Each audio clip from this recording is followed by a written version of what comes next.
신학기를 앞두고 이사를 하거나 시력 교정 수술을 하시는 분들 많으시죠?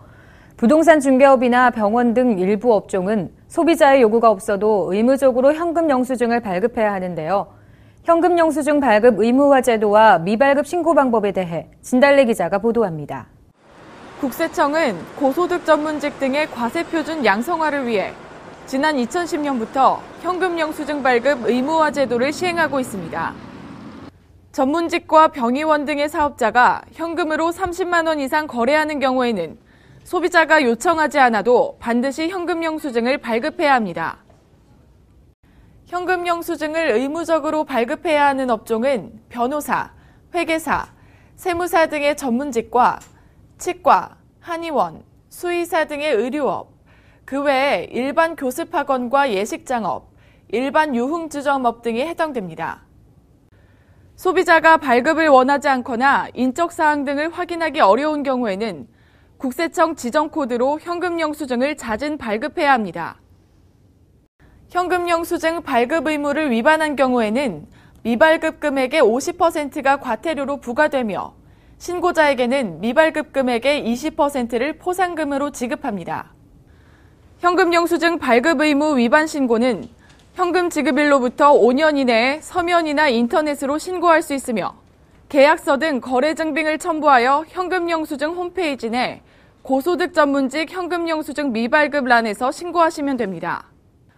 한편 올해 1월 1일 이후 거래분부터 현금 영수증 발급 의무 대상자 기준이 변경된 점에 유의하셔야겠습니다.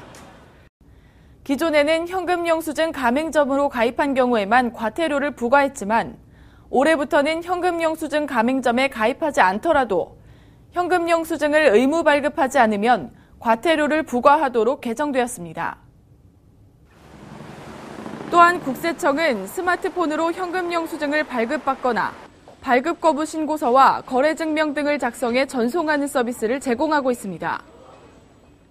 스마트폰을 이용해 현금 영수증을 발급받으려는 소비자는 먼저 M현금 영수증 홈페이지에 접속해 QR코드 등 현금 영수증 카드를 다운로드받아 스마트폰에 설치해야 합니다.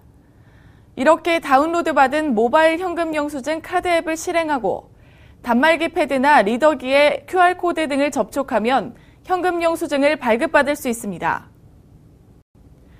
또한 현금 영수증 발급을 거부당했을 경우에는 M현금 영수증 홈페이지에 접속해 현금 영수증 미발급 또는 발급 거부 신고서를 작성하고 사진 파일 등 증명자료 파일을 첨부하여 신고하기를 누르면 신고가 완료됩니다. 이처럼 스마트폰을 이용해 발급 거부 등을 간편하게 즉시 신고할 수 있어 현금 영수증과 신용카드 거래의 투명성이 더욱 강화될 것으로 보입니다. 현금 영수증과 관련하여 궁금한 사항이 있는 경우 국번 없이 126 세미래 콜센터에서 친절하게 상담받을 수 있습니다. 국세 매거진 진달래입니다.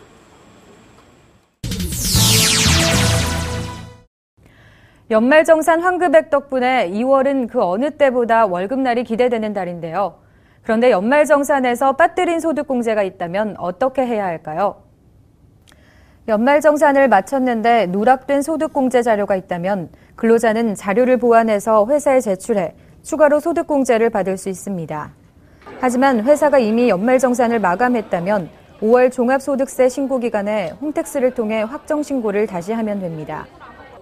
또 종합소득 신고기간 이외에는 세액 납부기한 경과 후 3년 이내에 주소지 관할세무서장에게 경정 청구하는 방법을 통해 공제가 가능합니다. 국세청은 연말정산 간소화 홈페이지에서 누락된 소득공제 증명자료가 있는 경우 해당 소득공제 영수증 발급기관에 확인해 영수증을 직접 수집해서 제출하도록 안내하는 한편 소득공제 증명자료를 누락한 병원 등 일부 영수증 발급기관에 자료 업데이트를 요구해 연말정산 간소화 홈페이지에 수정자료를 추가로 제출받았다고 밝혔습니다.